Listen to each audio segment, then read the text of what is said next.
الجاهلية يبغون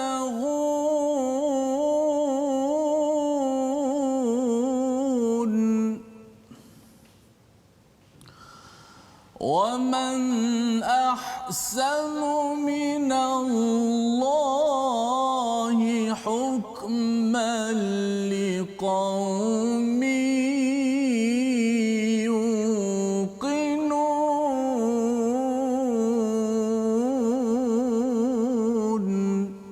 صدق الله.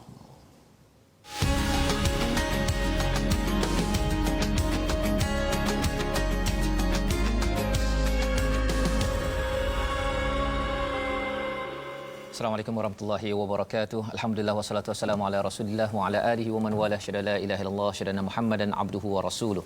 Allahumma salli ala sayidina Muhammad wa ala alihi wa sahbihi ajma'in. Amma ba'du. Apa khabar tuan-tuan dan puan yang dirahmati Allah sekalian, pada adik-adik yang bersama My Quran Time baca faham amal pada hari ini. Kita bersyukur pada Allah Subhanahu Wa Taala, kita memanjatkan kesyukuran daripada lubuk hati kita bahawa bersyukurnya terima kasih Allah kerana memberikan peluang kepada kita pada hari ini untuk terus mendalami kepada halaman 116 daripada surah Al-Maidah untuk sama-sama kita beri perhatian. Dan pada hari ini kita bersama bersama dengan Ustaz Tirmizi. Apa khabar Ustaz? Baik, alhamdulillah. Alhamdulillah, sihat Ustaz ya? Sihat, okey, alhamdulillah. Ustaz, ada yang bertanya, Ustaz beberapa hari ini ke mana kan? Okey, ada bersama dengan tuan-tuan yang di rumah, dan sama-sama kita ingin terus belajar dan mengajar Al-Quran ini, dan atas dasar itu kita ingin sama-sama share di Facebook masing-masing, kongsikan dengan kawan-kawan. Kita berada pada halaman 116, kita menyambung pelajaran kita nak ambil panduan daripada Al-Quran, dan kita mulakan dengan Ummul Quran Al-Fatihah pada hari ini. Silakan Ustaz. A'udzu billahi minasy syaithanir rajim. Bismillahirrahmanirrahim. Alhamdulillahi rabbil alamin. Ar-Rahmanir Rahim. Maliki yaumiddin. Iyyaka na'budu wa iyyaka nasta'in. Ihdinas siratal mustaqim.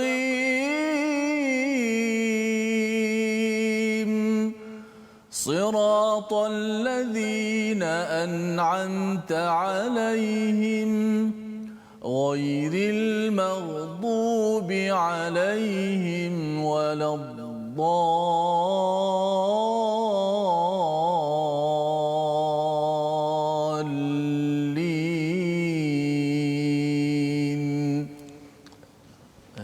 Amin ya rabbal alamin. Terima kasih diucapkan kepada Ustaz Tirmizi. Kita memulakan pada hari ini, tuan-tuan dan puan sekalian, kita memulakan dengan Ummul Quran Al-Fatihah, di mana kita memohon pada Allah Subhanahu Wa Taala hidayah daripada Allah Subhanahu Wa Taala. Dan salah satu poin penting apabila kita diberikan ataupun kita memohon hidayah, Allah memberikan, Allah menurunkan kitab kepada kita sebagai panduan kepada kita, dan ada satu sifat Alkitab yang istimewa dalam halaman yang ke-116 ini. Jadi mungkin tuan-tuan yang berada di Facebook ataupun berada di depan kaca TV boleh mencari ataupun menjawab apakah sifat istimewa tentang Alkitab yang diberitahu dalam halaman 116 ini, tolong tuliskan di Facebook, dan kemudian nanti kalau kita berjumpa dengan jawapan dan kita jumpa ayatnya, kita akan cuba berbincang satu istilah yang amat istimewa, yang ini menjadi cara bagaimana kita menentukan kebenaran di dalam kehidupan kita, kerana kita bertemu dengan orang Yahudi,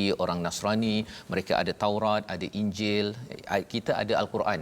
So macam mana kita nak menentukan kebenaran, pasal kita beriman kepada semua kitab-kitab ini, Jadi apakah sifat itu? Sila tuliskan, dan mari sama-sama kita lihat kepada sinopsis apakah kandungan halaman 116. Bermula daripada ayat 46 hingga ayat 47, kita akan melihat kepada kewajipan kepada kaum Kristian ataupun Nasrani menerapkan hukum berdasarkan Injil. Ya, ini seruan kepada orang Kristian, bagaimana kaitannya dengan kita yang membaca ayat ini. Dan seterusnya pada ayat 48 hingga 50 kita akan melihat bagaimana penerapan hukum berdasarkan syariat Al-Quran, dan Allah mengingatkan jangan kita mencari al-jahiliyah. Apa maksud jahiliyah? Adakah sekadar tidak bijak ataupun bagaimana? Kita akan sama-sama ikuti. Kita mulakan bacaan daripada ayat 46 hingga 48, Ustaz, ya. Silakan. Baik, terima kasih sahabat saya Ustaz Fazrul, penonton-penonton, sahabat-sahabat Al-Quran yang saya kasihi sekalian. Alhamdulillah kita meneruskan pengajian Al-Quran kita, muka surat ke-116. InsyaAllah saya akan bacakan daripada ayat yang ke-46 hingga 48.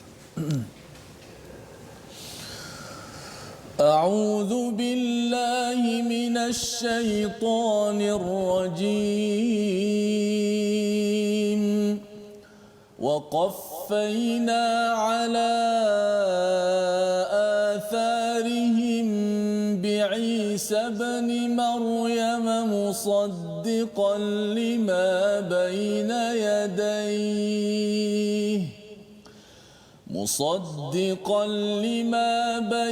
يديه من التوراة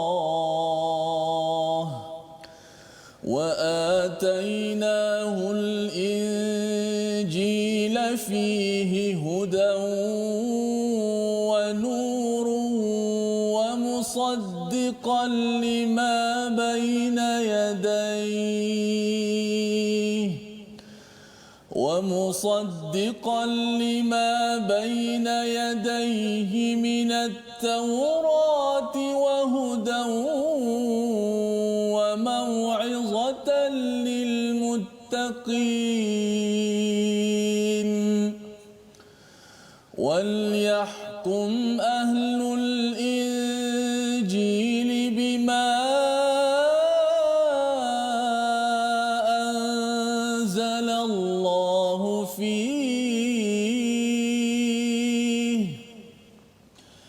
ومن لم يحكم بما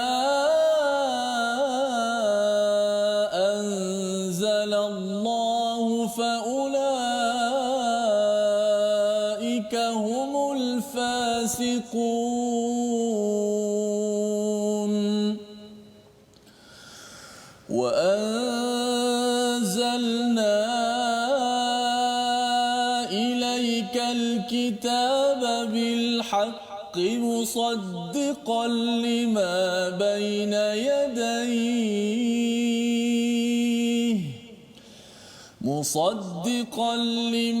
بين يديه من الكتاب ومهيمنا عليه فاحكم بينهم بما أنزل الله ولا تتبع أهواءهم عما جاءك من الحق لكل جعلنا منكم شرعة ومنهاجا ولو شاء الله لجعلكم أمة واحدة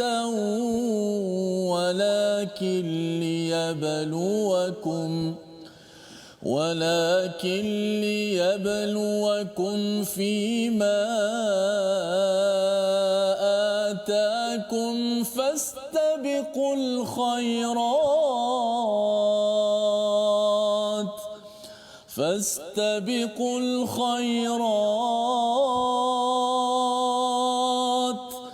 إلى الله مرجعكم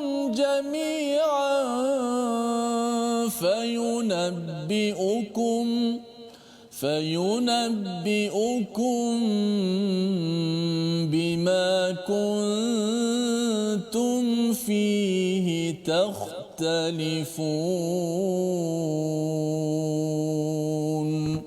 صدق الله العظيم. Surah Al-Azim, gitulah bacaan daripada ayat 46 hingga ayat 48, 3 ayat Ustaznya yang panjang melebihi daripada setengah halaman daripada muka surat 116. Apakah yang ada pada ayat 46? Kalau kita bincang semalam berkaitan dengan istilahnya pada ayat 44, siapa yang tidak berhukum, dia tidak mahu ikut peraturan daripada Allah, daripada kitab Allah, faulaika humul kafirun. Maksudnya dia kufur, dia ingin memilih undang-undang lain daripada undang-undang Allah. Pada ayat 44. Ayat 45, kalaupun dia dah setuju nak ikut undang-undang Tuhan tetapi tidak mahu melaksanakannya, faulaika humul zalimun. Itu maksudnya adalah orang yang zalim, yang tidak adil. Pada hari ini kita melihat pada ayat 46, dan kami teruskan jejak mereka dengan mengutuskan Isa putra Maryam. Apa poinnya? Poin di sini ialah Isa ibnu Maryam ini, ya, Isa anak kepada Maryam ini bukanlah terpisah daripada orang-orang Yahudi ataupun daripada legasi nabi-nabi sebelum itu. Kita ada Nabi Musa, ya, kemudian kita ada Nabi Daud, Nabi Sulaiman ataupun Nabi Musa, Nabi Yakub, ya, Nabi Yusuf, Nabi Daud, Sulaiman sebagainya. Sebelum itu semua nabi-nabi itu menyampaikan tauhid kepada Allah SWT. Jadi Nabi Isa ini juga meneruskan legasi ini.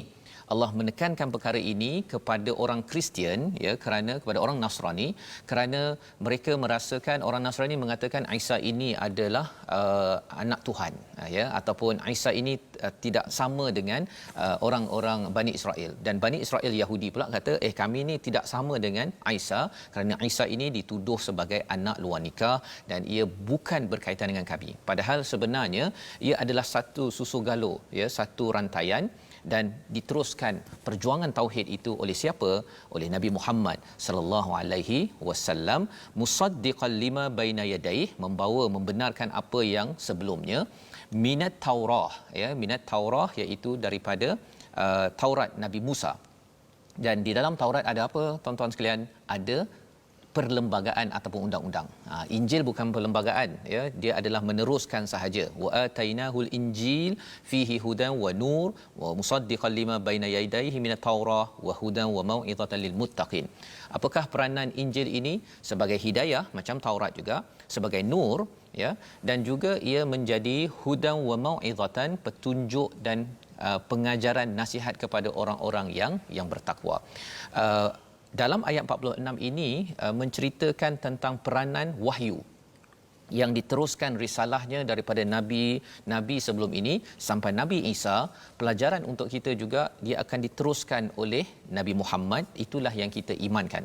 Malah di sini bila Allah menyatakan lil muttaqin pada hujung ayat 46, bagi orang bertakwa, kalau orang itu bertakwa, mementingkan Allah dalam kehidupan, insya-Allah seseorang itu akan dapat cahaya, dapat nasihat, dapat hidayah daripada Allah Subhanahu Wa Taala. Ini formula orang terdahulu, formula untuk kita pada tahun ini untuk selalu melihat kalau kita ingin cahaya daripada Allah, nasihat.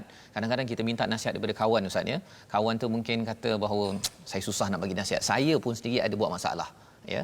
Tetapi bila seseorang itu bertakwa, Allah akan hantar orang-orang yang mampu memberi nasihat, dan nasihat itu kembali kepada Allah. Bukan nasihat penasihat 25%, Ustaz.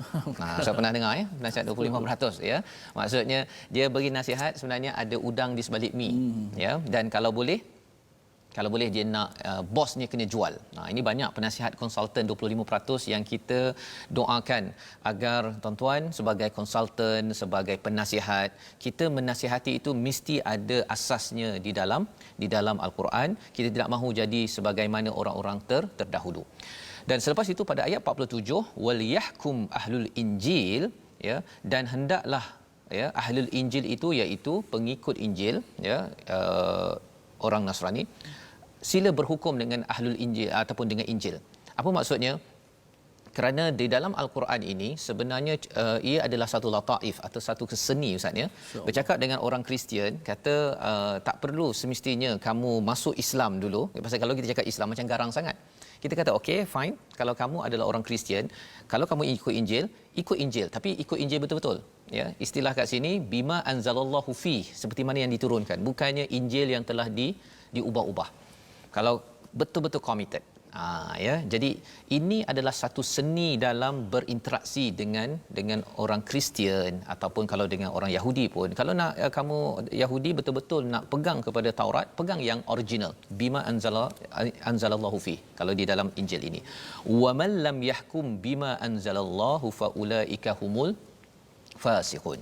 Ya, jika kamu tidak berhukum dengan apa yang diturunkan oleh Allah, faulaika humul fasiqun, kamu adalah orang yang fasik. Jadi kita pernah jumpa perkataan kufur, kafir, zalim, di sini perkataan fasik digunakan. Ya, fasik ini maksudnya apa? Ialah orang yang derhaka Ustaz. Derhaka. Dia tidak ikut kepada nilai-nilai yang Allah berikan dalam kehidupan. Pasal orang Kristian ni dia rasakan bahawa kalau dia dah beriman kepada Jesus Christ, pada Isa adalah savior, dia tak buat apa pun, asal masuk Kristian nanti masuk syurga. Jadi orang akan bertanya, kalau katakan orang yang bunuh orang ya dan orang yang pergi ke gereja, dua-dua akan masuk ke dalam syurga. Kalau ikut kepada kefahaman dalam Kristian, yes, dia akan pergi. Pasal apa? Pasal Jesus Christ ataupun Isa telah menjadi savior, penyelamat kepada seluruh manusia. Ya, jadi kefahaman itu adalah kefahaman yang membawa kepada fasik. Derhaka kepada Allah yang memberi peraturan nilai yang baik tetapi tidak mahu diikuti nilai-nilai yang ada tidak sebagaimana dalam Injil ya. Pasal Injil tidak bawa peraturan baru Ustaz ya. Taurat peraturan, Injil tidak bawa peraturan baru ya. Peraturan baru dibawa oleh Quran. Adalah yang berbeza dengan syariat pada zaman Nabi Musa alaihi salam. Baik. Jadi ini pelajaran untuk kita, iaitu apa? Orang yang derhaka pada ayat 47 ini sebenarnya adalah bukan kerana dia tidak ada kitab, tetapi dia tidak menghargai nilai dalam kitab. Dan nilai itu macam mana kita nak dapat? Kita belajar Ustaz. Ya, seperti tuan-tuan yang belajar, adik-adik yang belajar satu demi satu ayat di dalam, macam kita belajar engineering kejuruteraan, kita belajar daripada satu halaman kepada satu halaman, kemudian kita ada exam Ustaz ya. Tapi setakat ini kalau belajar Quran Time ni kita tak ada exam lagi kan. Kita cadangkan pada ustaz-ustaz yang berceramah nanti bila kita habis PKPB, sekali sekala ataupun dapat kita berjumpa nanti Ustaz ya, berjumpa dengan hadirin tuan-tuan semua. Sekali sekala kita jumpa dekat carnival ke apa kat masjid. Kita kalau kata saya peminat Quran Time, mungkin kita kena tanya, okey, muka surat 116 ni apa isinya? Ringkas pun okey. Lebih kurang gitulah. Pasal apa? Pasal kita nak pastikan nilai ini kita betul-betul serius, lebih serius daripada kita berada di universiti ataupun di sekolah. Baik. Kemudian diteruskan pada ayat 48, panjang di situ ya, tentang Allah menyatakan wa anzalna ilaikal kitaba bil haqqi musaddiqan lima baina yadayhi minal kitabi wa muhaiminan alaihi ya. Di sini ada perkataan istimewa Ustaz ya, ada perkataan muhaiminan. Apa maksud muhaminan? Kita tengok dulu maksud ayat ini. Kami telah menurunkan kitab Al-Quran padamu dengan membawa kebenaran. Al-haq itu ada dua paling kurang kefahaman kita.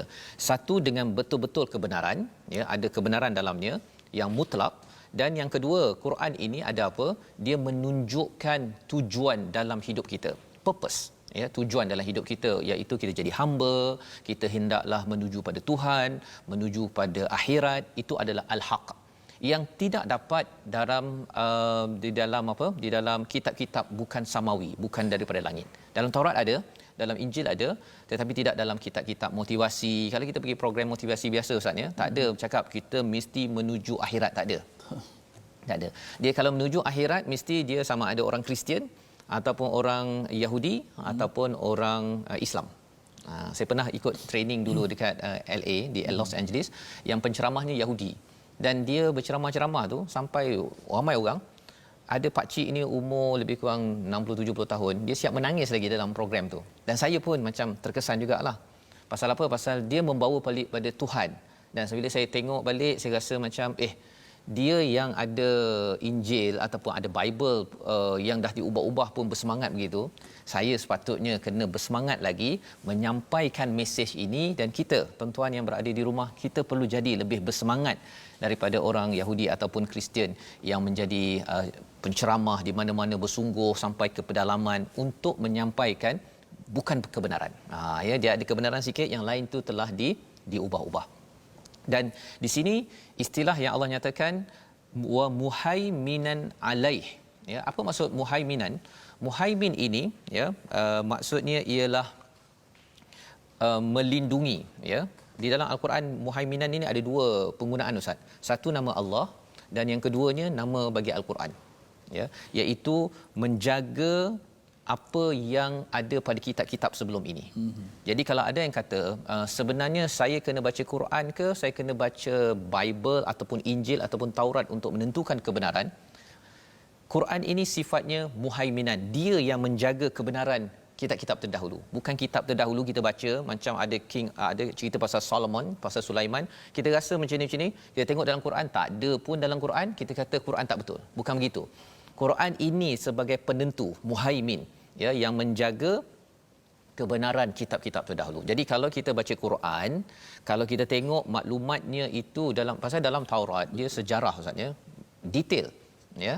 Jadi di sini sifat Quran yang penting pasal apa? Pasal kalau kita tidak letakkan asas ini, khawatir bagi anak muda ke ataupun anak tak muda, Ustaz, ya, bila baca Quran dia tengok pendek sangat, dia nak baca daripada Bible. Dan dia kata, saya ada seorang yang berhubungi saya, dia cuba untuk melihat perspektif Bible ataupun daripada Talmud ataupun Old Testament. Jadi dia akan mengelirukan kalau kita tidak kembali asasnya itu, sumber yang benar yang menjaga adalah Al-Quran. Jadi kita tengok sebahagian, nanti kita sambung lagi sebahagiannya, Ustaz, ya, kerana kita nak pergi kepada perkataan pilihan kita pada hari ini. Sama-sama kita perhatikan. Qafa ataupun qafawa, iaitu 5 kali disebut di dalam Al-Quran, maksudnya mengutus dan meneruskan, sebagaimana kita baca pada ayat 46, wa qaffaina, ya, wa qaffaina itu maksudnya bukan Nabi Isa ini tiba-tiba muncul dengan agama baru, tidak.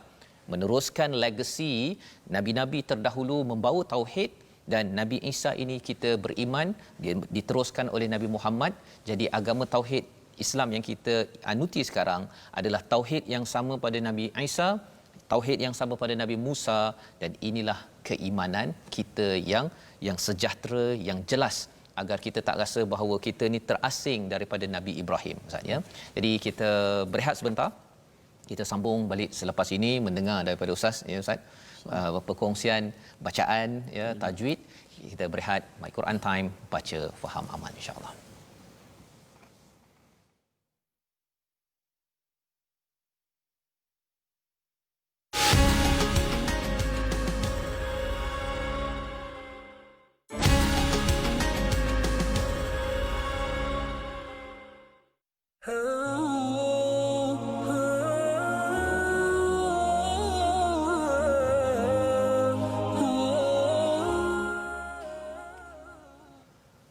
Alhamdulillah, terima kasih kepada semua penonton-penonton, ibu-ibu, ayah-ayah, adik-adik, sahabat-sahabat Al-Quran yang sentiasa setia dalam My Quran Time, baca, faham, amal.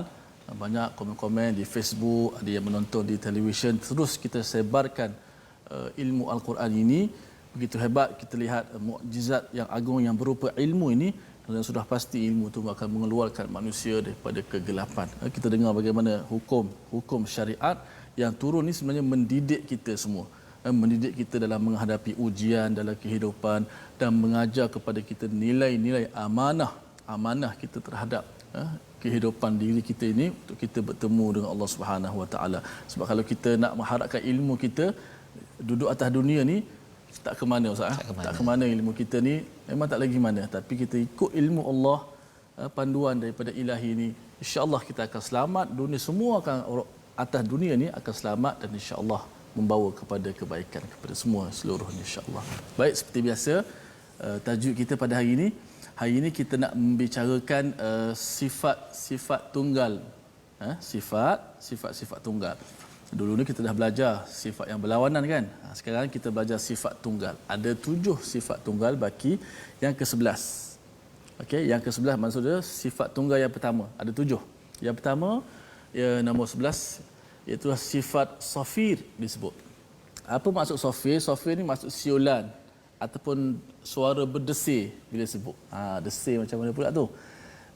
Istilahnya menyebut hurufnya dengan bunyi berdesir, desiran yang kuat, bahkan dia menyerupai, kata ulama, seperti suara haiwan. Huruf safir ni ada 3 saja. 3 huruf ni ada sifat safir. Dan 3 huruf ni juga berkongsi pada satu makhraj yang sama. Iaitu kalau kita belajar tu hujung lidah ni di belakang gigi, antara gigi atas dan bawah, hujung lidah kita menekan. Keluarlah 3 huruf sad, zai, sin. Okey, sifat safir bagaimana kita sebut? Bila kita menyebut huruf itu, suara kita ni akan keluar daripada antara 2 gigi ni, antara 2 gigi kita akan keluar sifat yang kuat. Bunyi seperti suara, kalau huruf sad bunyi s. Kalau sin s, bunyi itu s, jelas bunyi. Walaupun asal sifat dia lemah, tapi bila tambah dengan safir jadi kuat. Zai z, azza, azza. Kalau sin assa, kita baca assalamualaikum. Kan? As-salatu, as-sa, as-sa. Sebab tu kalau kita sembahyang berjemaah di masjid kan, sebelum PKP itulah, dalam banyak-banyak huruf bacaan, antara huruf yang paling jelas kita dengar dalam berjemaah, walaupun dibaca secara baca secara slow kan, perlahan, tapi kita akan dengar macam satu masjid ni, bismillahirrahmanirrahim kan, assalamualaikum ya. Dia akan bunyi sin, zai, sad, dia ada sifat safir. Kalau zai, cara zai lah, zzz, dia akan keluar melalui hujung lidah kita menekan dengan makhraj tadi, dia akan keluar sifat itu melalui 2 gigi kita keluar ke depan. Tengok contoh yang kita lihat pada ayat yang ke-47. Faulaika humul fasiqun. Tengok huruf sikun. Huruf fa dia tak ada safir, tapi dia ada angin. Sin ada angin, tapi sin lebih jelas daripada fa. Cuba tengok, humul fasiqun, lebih jelas sin. Kerana sin dia ada tambah satu sifat lagi. Itu sifat safir yang kita belajar hari ini. Kalau mati lebih jelaslah sin tu. Fastabiqul khairat. Tak boleh sebut fastabiqul, tak boleh. Kan? Kalau kita baca surah Al-Fatihah, ihdinas, dia akan keluar hemburan, desiran tu, suara sifat safir tu. Contoh lain, musaddiqan lima baina yadayhi, tu huruf sad. Kemudian huruf zai yang terakhir, wa anzalna. Sebab tu kalau huruf zai yang ada sifat safir ni, dia berbeza dengan huruf zal. Huruf zal yang siratal ladzi kita baca tu, zi. Itu bunyi lemah kan, zi. Tapi huruf zai dia kena bunyi jelas. Anzalna, za, zi, zu. Dia keluar daripada antara kedua-dua gigi kita, keluar sifat safir tu apabila menekan makhraj huruf zai. So sifat safir itulah suara desiran yang kuat. Hurufnya ada 3, sad, zai dan sin. Maka sama-sama kita beramallah bila jumpa huruf ni, 3 huruf ni, kena jelaskan suara kita insya-Allah. Baik Ustaz. Terima kasih ucapkan pada Ustaz Tirmizi membacakan ataupun memberi perkongsian tentang safir Ustaz ya. Safir 3 huruf sahaja. Ya, 3 huruf. Jadi fa tak termasuk ya. Fa tak termasuk. Walaupun ada bunyi ada macam angin sikit, tapi bukan dalam safir. Jadi ini panduan untuk kita. Jadi ini amat penting Ustaz ni, bila saya melihat mendengar kepada makhraj ini, sifat-sifat huruf ni kan, dia bergabung beberapa sifat itu. Betul. Untuk menghasilkan satu huruf. Betapa telitinya ulama-ulama dahulu mengkaji Ustaz ni. Subhanallah. Orang saya bila fikir balik, wah ini memang betul-betul ni kan. Siap ada nama lagi, bila berdesir ada safir kan. Kemudian ada itbaq ya, ada macam-macam nama untuk menjelaskan satu sifat. betapa setiap huruf itu ada hak yang tersendiri. Yang kita doakan pada tuan-tuan ya, terus belajar dan bertalaqi, belajar dengan cikgu-cikgu untuk memastikan hak huruf ini diberikan yang terbaik, kerana kita hanya ada satu kehidupan ini saja untuk memberi hak ini kan. Sampai sana nanti harapnya Quran ini dengan bacaan kita, tilawah kita, kefahaman dan amal kita ini menjadi syafaat kepada kita, bukan hujah alaina kan.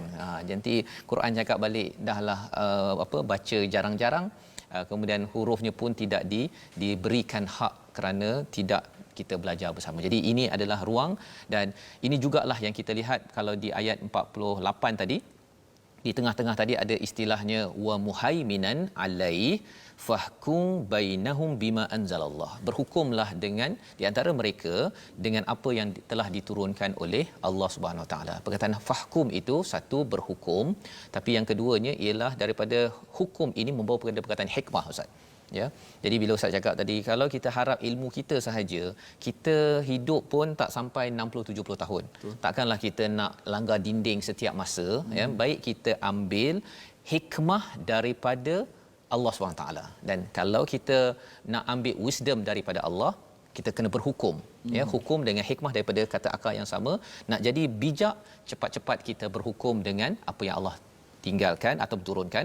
Wala tattabi' ahwa'ahum amma ja'aka minal haqq. Jangan ikut hawa nafsu. Dan bila saya melihat pada sejarah, orang Kristian diingatkan perkara ini, Ustaz, ya, pasal rupa-rupanya pada zaman Islam memerintah, ya, orang Kristian, orang Yahudi okey je, boleh hidup aman damai. Betul.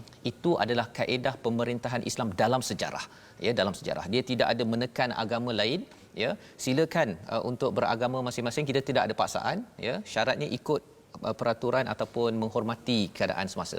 Tetapi ketika peristiwa orang-orang gereja mendapat kuasa di akhir Islam itu, ya, apa yang berlaku ialah berlaku peristiwa yang dinamakan Inquisition. Inquisition ini pada peristiwa perang salib itu, orang yang tak sama dengan pihak Katolik, Katolik, ada yang protes, orang Kristian juga, mereka tiba-tiba hilang daripada masyarakat. Rupanya ada alat-alat yang dijumpai ketika ini yang digunakan untuk membunuh mereka yang tidak mengikut mazhab kepada Katolik, ya. Jadi Protestan dengan Katolik ni bergaduh, ya. Dan lebih daripada itu ialah orang Islam dihalau daripada Spanyol, padahal pada ketika Umar memerintah, golongan ahbar dan rabai yang kita dah belajar sebelum ini, dia diletakkan bawah khalifah dan mereka boleh berbincang macam mana beragama. Pada zaman Sultan Muhammad Al-Fatih, padri diangkat sama level dengan menteri-menteri agama, pasal silakan padri awak ikut Injil, ataupun kalau katakan rabai daripada agama Yahudi, sila memerintah dengan kitab kamu, pastikan yang original. Jadi Sultan Muhammad Al-Fatih angkat mereka. Bukannya orang Kristian, orang Yahudi sila keluar, tak. Ya, mereka diberikan kuasa untuk memastikan ikut pada bima anzalallah, ya. Tetapi jangan ikut hawa nafsu. Likullin ja'alna minkum syir'atan wa minhaja. Setiap daripada umat ada satu syir'atan wa minhaja. Apa maksud syir'atan? Syariat. Syariat ini maksudnya kalau katakan kita ada jalan, Ustaz, ya, nak bawa kuda jalan nak pergi ke air tu, itu namanya syariah, ya. Jadi hukum syariat kita, contohnya kita ada sembahyang, kita ada hukum syariat yang ada, ia adalah jalan permulaan. Dia bukan air, dia nak membawa kepada air. Maksudnya apa? Allah nak bawakan kita, bila kita menunaikan syariat ni, syariat bukan segala-galanya. Syariat adalah permulaan untuk membawa kepada takwa kepada Allah SWT. Contohnya syariat puasa, ya, ya ayyuhallazina amanu kutiba alaikumusiyam kama kutiba alal ladzina min qablikum la'allakum tattaqun. Wahai orang beriman, difardukan puasa.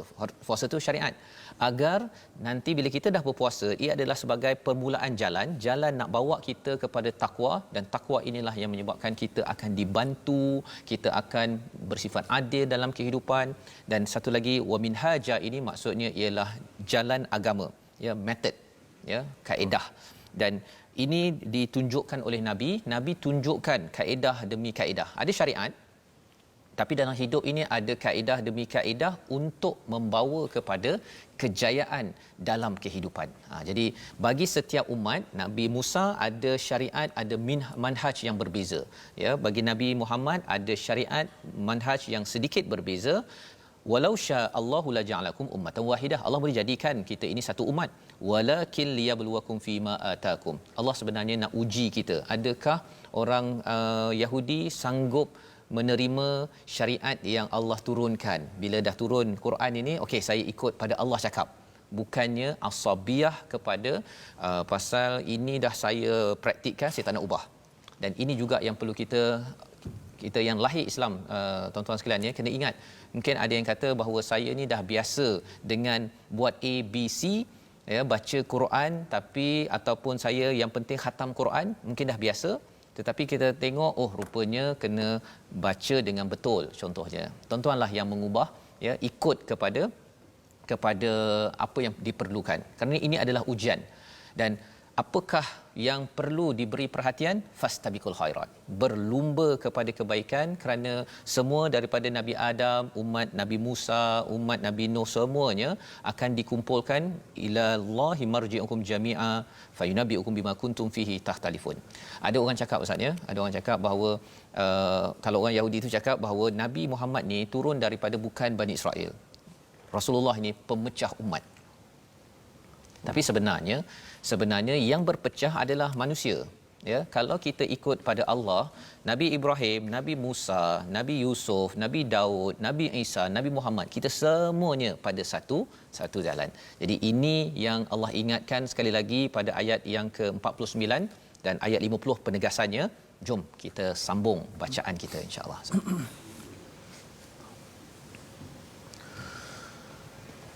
أعوذ بالله من الشيطان الرجيم وأن احكم بينهم بما أنزل الله ولا تتبع أهواءهم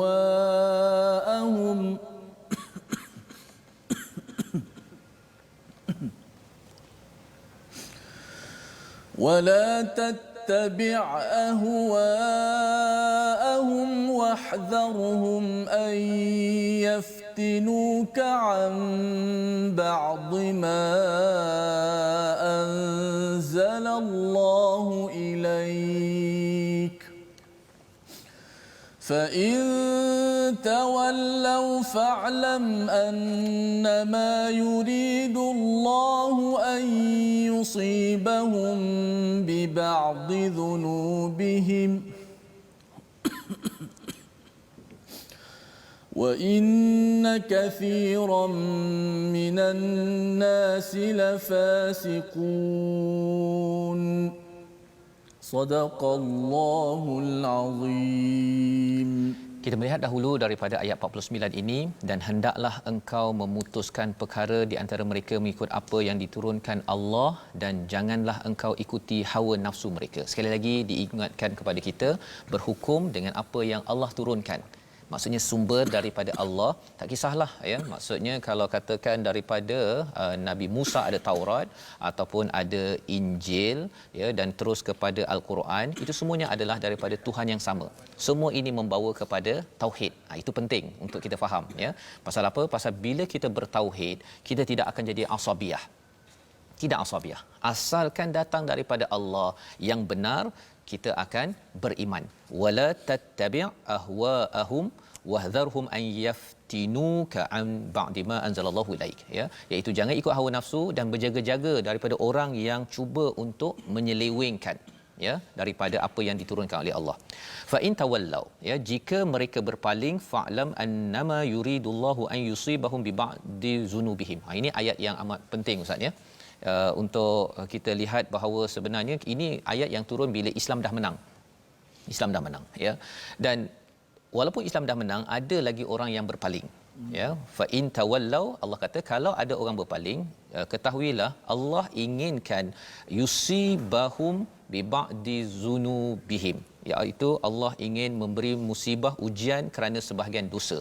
Jadi itu sebabnya dalam hidup kita ini kita kena berjaga-jaga. Kalau kita ada kebenaran, ya, kita belajar daripada Quran, ada orang tegur, kalau kita jenis yang tak naklah kan, saya tak nak ikut lah, macamlah kamu pandai sangat, kamu baru je ikut Quran Time baru berapa bulan dah nak tunjuk-tunjuk contohnya.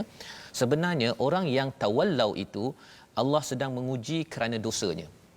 Dosa ini kesannya ialah jiwa akan jadi tawallau. Apa maksud tawallau? Berpaling. Dia rasa macam resah, gelisah, sukar untuk kembali kepada Allah, menyerah kepada Allah SWT. Sebabnya kita kena selalu berdoa, istighfar kepada Allah SWT, tuan-tuan sekalian, ya. Pasal dosa kita ini, dia menyebabkan tragedi daripada dosa ialah kita nak buat dosa lagi selepas itu. Sebabnya bila kita buat dosa, dalam surah Ali Imran kita sudah belajar sebelum ini, cepat-cepat kita ingat istighfar tersebut, kerana bila kita istighfar, dosa itu tidak memberi kesan kepada amalan kita seterusnya. Bila katakan malam mengumpat, ya, sebelum tidur, ada orang mengumpat dekat WhatsApp ke, dia troll orang lain ke apa sebagainya, lepas itu tidur, kesan dosa itu boleh menyebabkan kadang-kadang kita lambat bangun, kan. Lepas tu ataupun subuh kita pun kita lewat ataupun tidak khusyuk, kerana dosa ini ada kaitan dengan hati kita yang akan berpaling. Wa inna kathiran minan nasi lafasiqun. Dan Allah mengingatkan kebanyakan manusia itu fasik, yang kita dah bincang sebelum ini, iaitu derhaka kepada Allah Subhanahu Wa Taala. Jadi Allah nak beritahu kepada kita kalau boleh jadilah orang yang sedikit. Apa maksud orang yang sedikit? Yang tidak derhaka kepada Allah. Kita baca Quran, kena tegur, kita cuba baiki, ya. Dan kalau katakan kita tak jumpa sumbernya, kita cari sumber kebenaran, dan itulah yang tuan-tuan sedang laksanakan sekarang ini, baca Quran, ya. Kita kena kempen, kena bawa ke generasi kita untuk ke arah sini, kerana kita tidak mahu jadi orang yang fasik. Kalau orang Kristian itu, mereka mengasakan bahawa kalau mereka tak buat apa yang Allah suruh, asalkan dia beriman pada Jesus Christ, dah selamat. Itu fasik yang kita bincang tadi. Jadi apakah kesan pada orang Islam? Ada orang Islam kata, kalau saya lahir Islam, saya tak ikut apa yang Allah berikan pun tak apa, yang penting nanti masuk syurga. Itu adalah kefahaman orang yang fasik, ya. Dia harap syurga tapi dia tak buat kerja pun tak apa.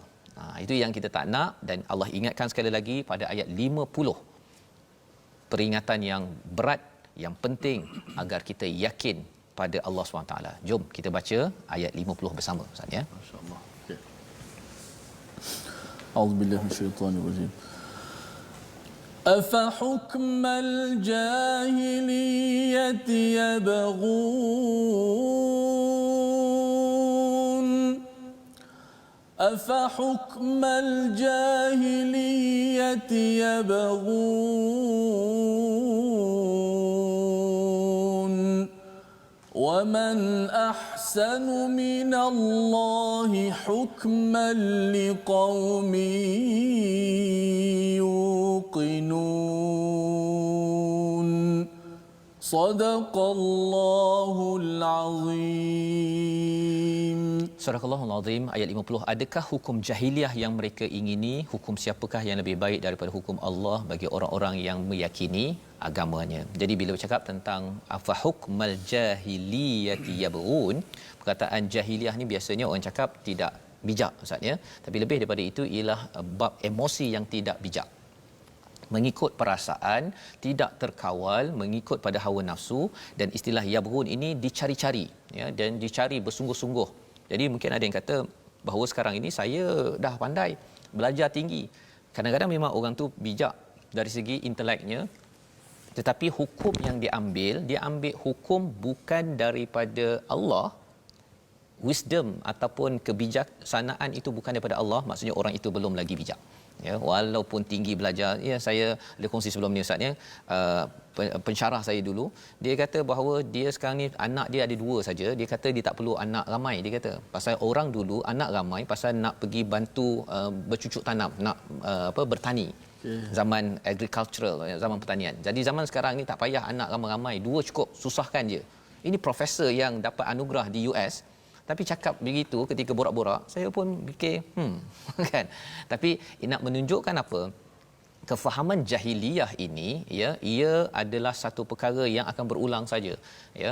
Kalau dulu orang kata anak perempuan tak tak bawa tuah ya, ataupun anak boleh jadi sumber kepada tidak bertuah ya. Perkara ini ada juga pada zaman sekarang. Ada je cakap anak pertama ini bawa tuah, yang dua anak nombor dua ini bawa tak tuah. Kan perkara itu kalau ada, itu adalah akidah jahiliyah ya, dan kita tidak mahu perkara itu berlaku.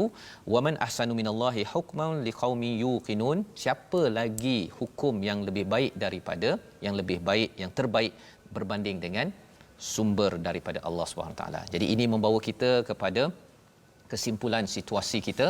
Mari kita sama-sama saksikan, iaitu kalau kita bercakap tentang bagaimana Nabi berada di Madinah itu, ataupun kalau kita bercakap tentang kehidupan ya, yang kita belajar bahawa Nabi Isa bukanlah terpisah, tetapi ada kaitan dengan Nabi Yaqub, Nabi Musa, Nabi Isa, nabi-nabi sebelum ini. Dan juga Al-Quran itu adalah membenarkan Taurat dan Injil ya, menjadi muhaiminan, penentu. Bukannya Taurat yang kita baca, Injil yang kita baca dan kita kata Al-Quran tak betul pasal tidak ada di dalam Injil ataupun bersalahan dengan apa yang Taurat nyatakan. Ini kaedah bagaimana kita menentukan kebenaran. Dan lebih daripada itu, kita bercakap tentang takut kepada Allah ini sebagai cara bagaimana kita ingin mengelakkan daripada jahiliyah.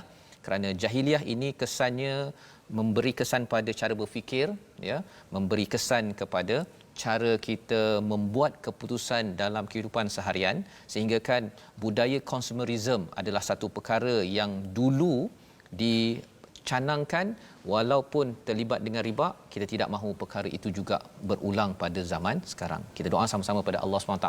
Resolusi kita sama-sama kita lihat.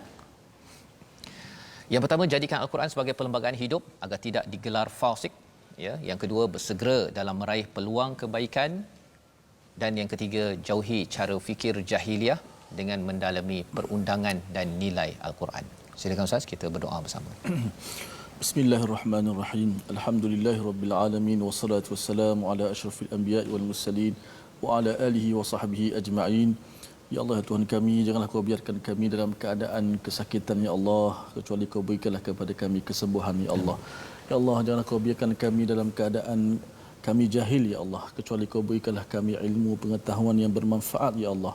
Ya Allah, janganlah Kau biarkan kami dalam keadaan kesesatan ya Allah, kecuali Kau berikanlah kepada kami hidayah, penolong daripada-Mu ya Allah. Ampunkanlah dosa-dosa kami, berikanlah kekuatan kepada kami untuk kami mengharumi kehidupan ini ya Allah, dan cemerlangkanlah kami kehidupan kami ini dunia dan di hari akhirat ya Allah. Walhamdulillahirabbil alamin.